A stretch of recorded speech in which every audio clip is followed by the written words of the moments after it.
India TV YouTube channel को subscribe करें और बेल आइकन दबाएं। और अब बात बंगाल की सबसे हाई प्रोफाइल सीट यानी नंदीग्राम की, जहां दूसरे फेज में वोटिंग हुई। एग्जिट पोल में नंदीग्राम से बहुत बड़ी खबर आई। नंदीग्राम से मुख्यमंत्री ममता बनर्जी हार सकती हैं, यहां से शुभेंदु अधिकारी जीत सकते हैं। सीट बदलना ममता के लिए भारी पड़ सकता है। हमारे साथ सज्जन कुमार हमारे सेफोलॉजिस्ट हैं। सज्जन, मुख्यमंत्री ममता बनर्जी अपनी सीट हार जाएंगी, ये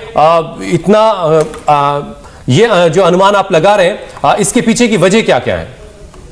देखिए, बंगाल का अगर आप हिस्ट्री देखें तो बुद्धदेव भट्टाचार्य ममता बनर्जी में 44 में उन्हें सोमनाथ बड़े नेता आया था as a young.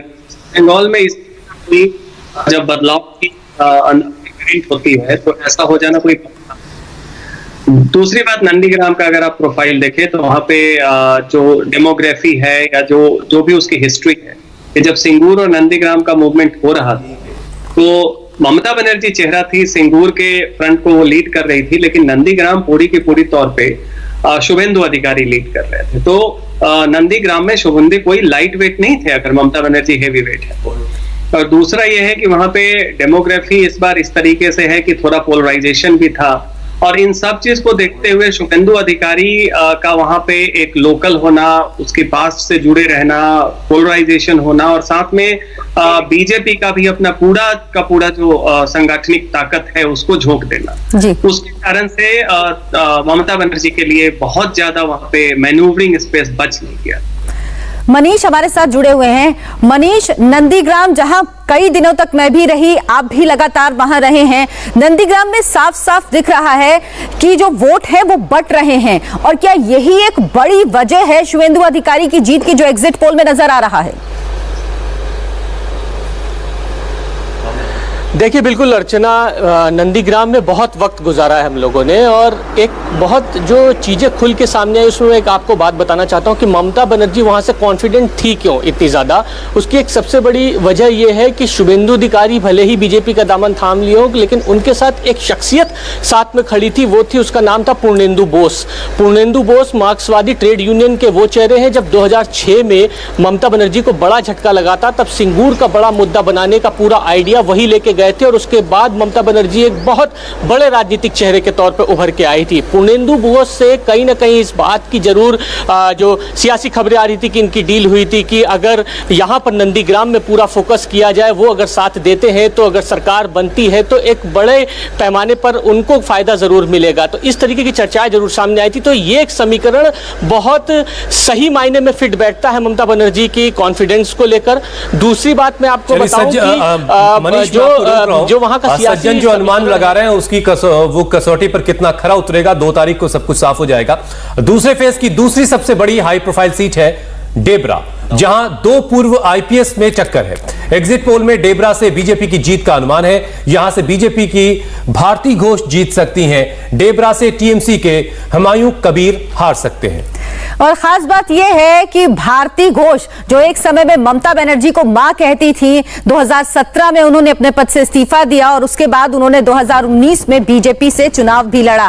Pawan, ground पर क्या नजर आ रहा है? क्या वाकई भारती घोष, जो लोकसभा चुनाव में अपनी सीट हार गई थी, वो विधानसभा चुनाव में बीजेपी को डेबरा से जीत दिला पाएंगी? देखिए, जिस तरह से हमारे सेफोलॉजिस्ट बार बार बता रहे हैं, हम बंगाली में कई बार अटकते थे तो हमारा एक बचने का सवाल होता था कि दीदी या दादा, लेकिन सच्चाई बंगाल के चुनाव की यही थी कि चुनाव दीदी या दादा के बीच में करना था। बाकी जो चेहरे हैं वो ज़्यादा गौण नज़र आते हैं।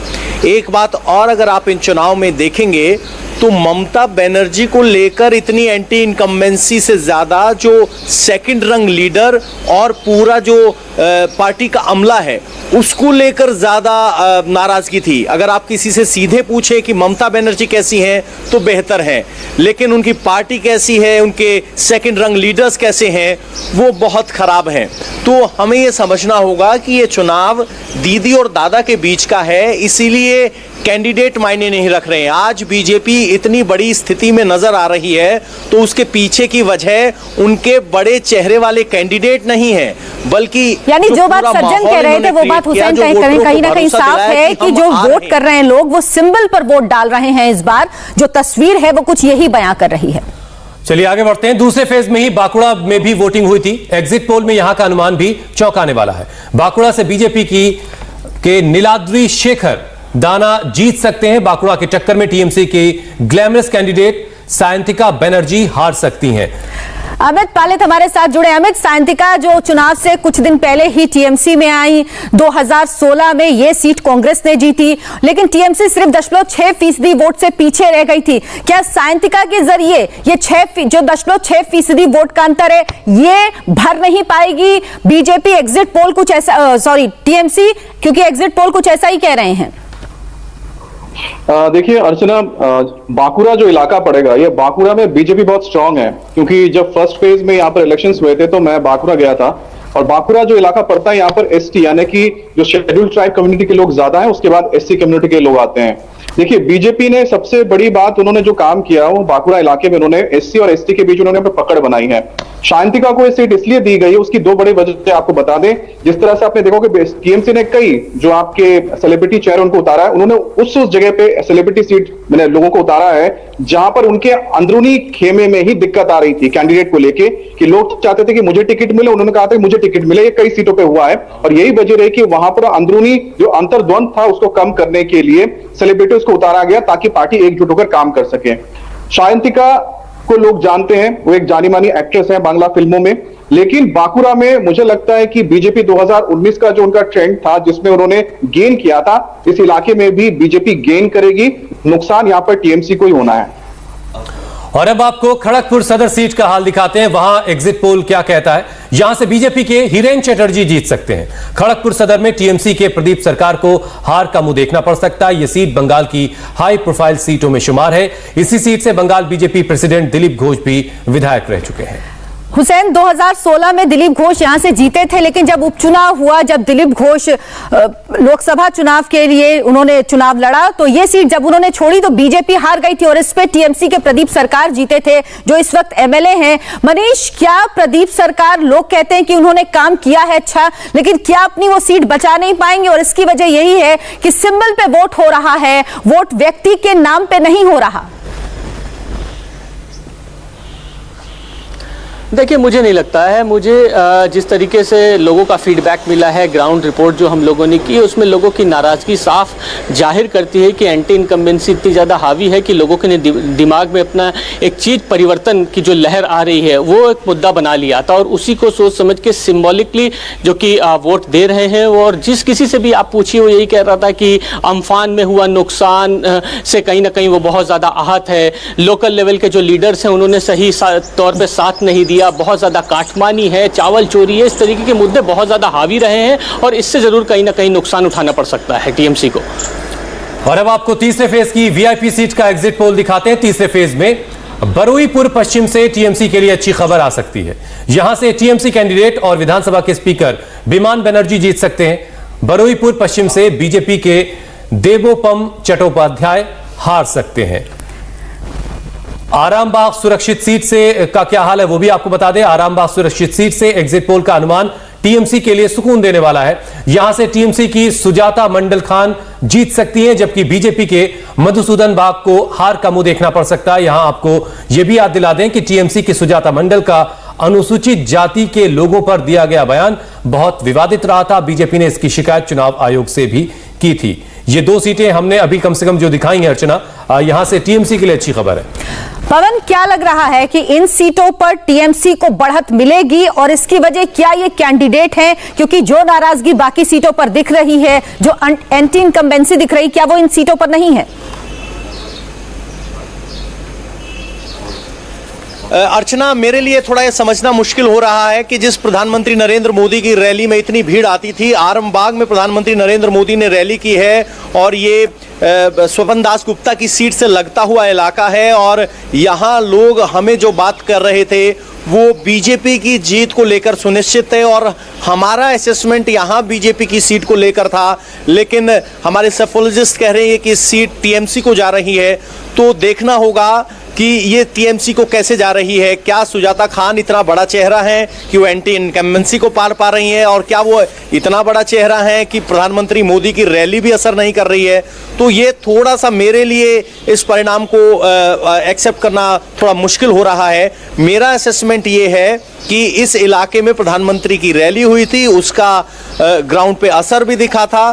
तो देखते हैं कैसे आएगा। कई बार क्या होता है कि ट्रेंड एक नजर आता है, परिवर्तन एक नजर आता है। कई बार पवन ऐसा देखा गया है कि जहां पर प्रधानमंत्री की रैली हो या बड़े नेता की रैली हो, वो सीटें भी हार जाती हैं पार्टी, और जरूरी नहीं कि जो लोग आपको नजर आए वो सब वोट में तब्दील हो। तो हो सकता है इसी तरह का कुछ ट्रेंड इस सीट पर भी हो, क्योंकि जो सर्वे है वो यही कह रहा है, जो एग्जिट पोल है वो यही कह रहा है। बंगाल की हाई प्रोफाइल सीटों में शुमार है तारकेश्वर। यहां से बीजेपी ने जाने माने पत्रकार और राज्यसभा के पूर्व सांसद स्वप्न दास गुप्ता को चुनाव मैदान में उतारा, और एग्जिट पोल में स्वप्न दास गुप्ता तारकेश्वर से जीतते नजर आ रहे हैं। तारकेश्वर से टीएमसी के रामेंद्र सिन्हा रॉय हार सकते हैं।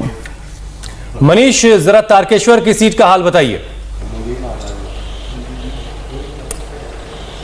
देखिए, बिल्कुल तारकेश्वर हाई प्रोफाइल सीट है, स्वपन दास गुप्ता वहां से चुनाव लड़ रहे हैं। लेकिन ये मैं आपको बताऊं, आराम बाग से जुड़ती हुई पास की ही सीट है इसकी, गोघाट, जहां पर मैं खुद गया भी था। बहुत हंगामा हुआ है, बहुत ज़्यादा लोगों की नाराज़गी वहां पर देखने को मिली है। और स्वपन दास गुप्ता ने जिस तरीके से वहां पर चुनावी प्रचार किया, प्रधानमंत्री नरेंद्र मोदी की वहां पर सभा हुई, खुद अमित शाह वहां पर चुनावी रैली में गए, तो वहां साफ तौर पर परिवर्तन की लहर हमें दिखाई पड़ी है। और जब से स्वपन दास गुप्ता वहां पर कैंडिडेट हुए, वैसे ही वो हाई प्रोफाइल सीट हो गई थी। तो आसपास के जो विधानसभा सीटों को और जो इलाके के जो गांव हैं, उनके जो समीकरण हमें नजर आए, उसमें मैं यही मानता हूं कि परिवर्तन की लहर वहां जरूर दिखाई पड़ेगी।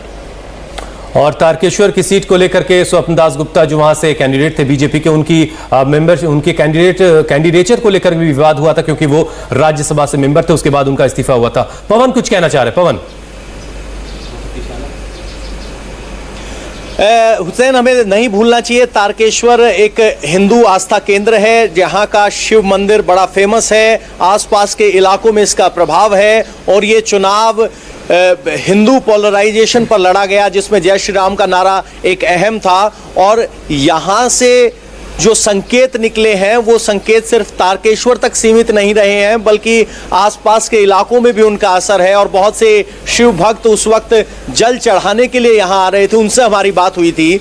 तो कुल मिलाकर यहाँ हिंदुत्व का केंद्र होने का भी असर है। और यही बात है कि ये बहुत सेफ सीट स्वप्न दास गुप्ता के मैदान में उतरने से पहले भी नजर आ रही थी, और यही वजह थी कि कद्दावर स्वप्न दास गुप्ता को जो राज्यसभा इंतजार करते हैं 2 तारीख को पूरी पिक्चर क्लियर हो जाएगी। बहरहाल फिलहाल तो ये अनुमान है, ये एग्जिट पोल एक अनुमान है। हमारे साथ मनीष बने हुए हैं, पवन नारा है, और अमित पालित भी हमारे साथ हैं, जो लगातार बंगाल इलेक्शन को कवर करते रहे। अर्चना भी हमारे साथ मौजूद है। एक छोटा सा ब्रेक लेने जा रहे हैं। नंदीग्राम में दीदी हार सकती हैं, लेकिन भतीजे अभिषेक बनर्जी के गढ़ डायमंड हार्बर में क्या होगा? डायमंड हार्बर का एग्जिट पोल आपको दिखाएंगे बस एक ब्रेक के बाद। ब्रेक के बाद एक बार फिर आपका स्वागत है, और अब आपको उलिवेरिया साउथ सीट का एग्जिट पोल दिखाते हैं। इस वीआईपी सीट से बीजेपी की पापिया अधिकारी जीत सकती हैं, जबकि टीएमसी के पुलक रॉय को हार का सामना करना पड़ सकता है।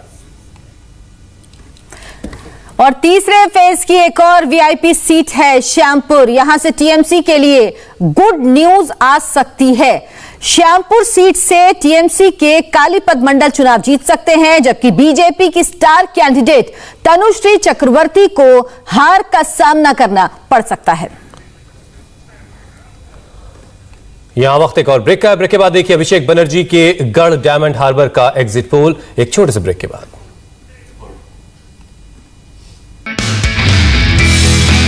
नमस्ते, मैं हूं मीनाक्षी जोशी। वीडियो और खबरों से अपडेट रहने के लिए India TV YouTube channel subscribe करें, बेल आइकन दबाना ना भूलें। जुड़े रहें इंडिया टीवी के साथ।